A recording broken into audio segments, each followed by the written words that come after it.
Welcome to the future. The year is 5777. The year of redemption. The year of revolution. The year that we step into the future. The future has arrived. And the future is preparing for 1,000 years of woman, 1,000 years of peace, which is indicated by the 7. And the 77721 is the gematria, the numeric value of God's future name, Iyeh. And together, the 5777 is the number 26, the God's present name, the Yud-He-Vav-He. So we see many signs in this time, and one of the things that will happen in the future, hopefully very soon, is we will rid ourselves of religion.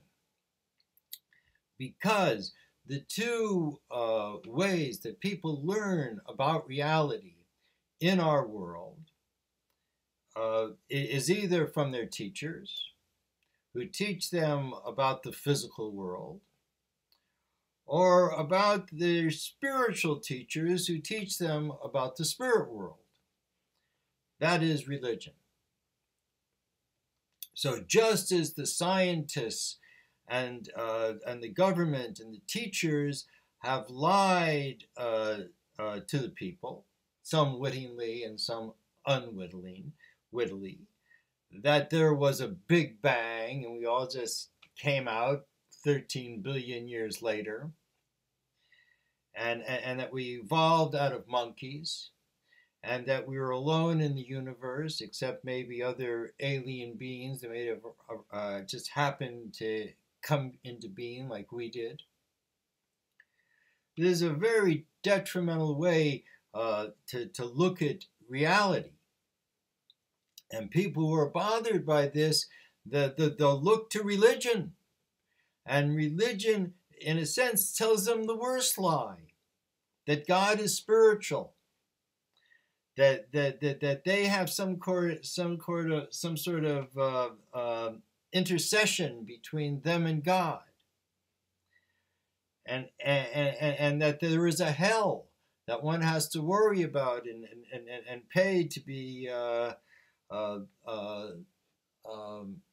freed from. These are also really bad ideas. What is the truth? What will we see in the future? And that is how religion will disappear. Everyone will see what is true. And as it says, it is prophesied in the future that each person will sit beneath their own tree and have their own relationship with the Creator, and teachers will not be required any longer.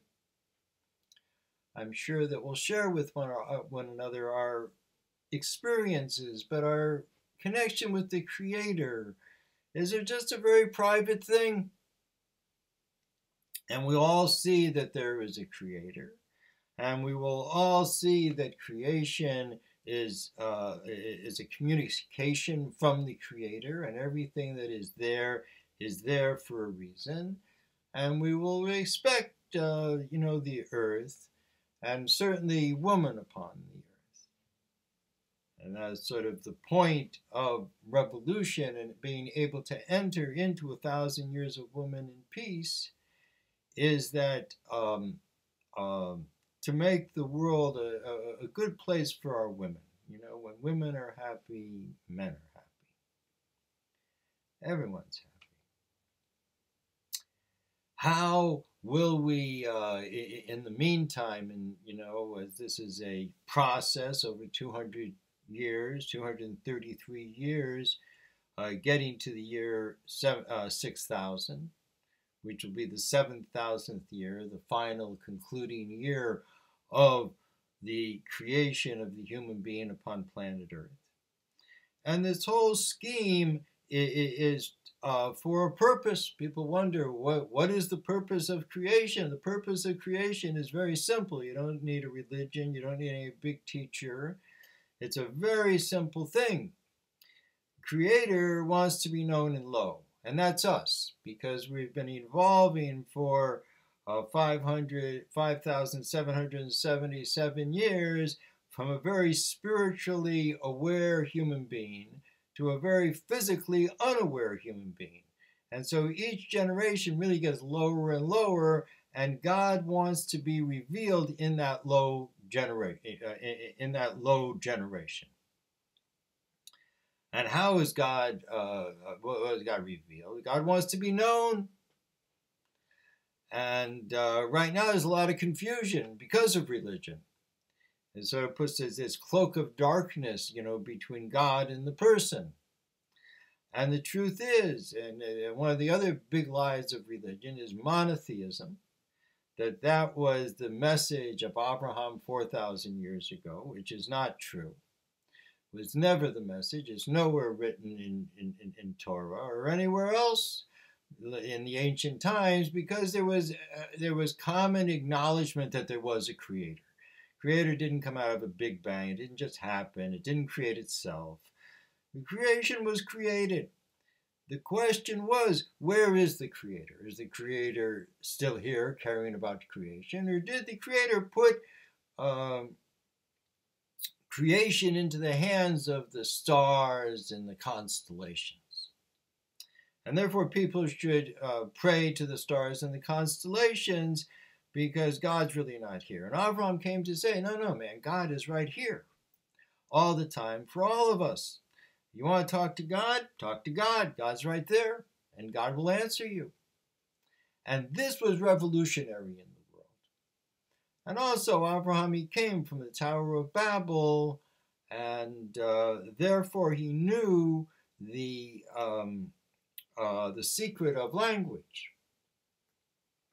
And he made for his first son, Ishmael, the language of Arabic, and for his next son, Yitzchak, the language of Hebrew. And both these languages are considered languages not affected by the Tower of Babel, whole languages that can receive messages from heaven, and therefore the Jewish people received the Torah in Hebrew, and the Arab people received the Quran in Arabic.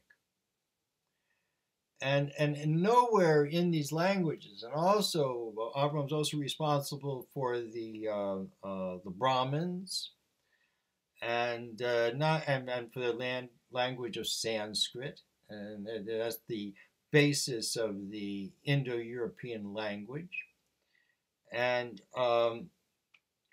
nowhere in all of those languages is a word for religion. And that should tell you something. And in the meantime, what is a quick way to get rid of religion is religion should be taxed. They own property. They are the biggest owners of property in the world. They are the wealthiest entity in the world. And the reason is because they pay no taxes. And in America, where it's not supposed to give like a break to a particular religion or all religions. People want to be religious, go be religious, man, but pay your taxes.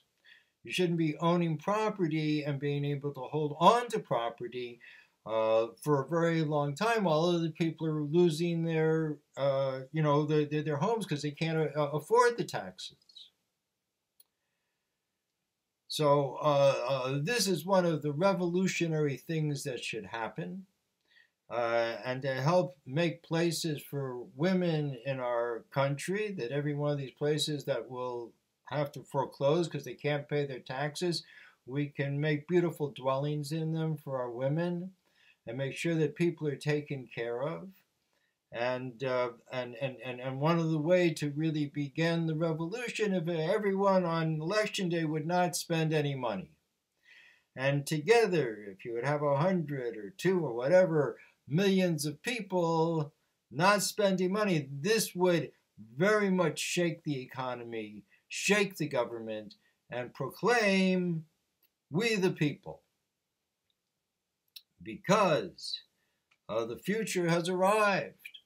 And people have to start to understand that there is a basic calendar, just like the Mayan calendar, 5,000 years, is embedded into the Hebrew calendar of 6,000 years. Both calendars begin and end on a particular day. A very extraordinary thing. And now that we've entered 5,777, begins our approach to the year 6,000.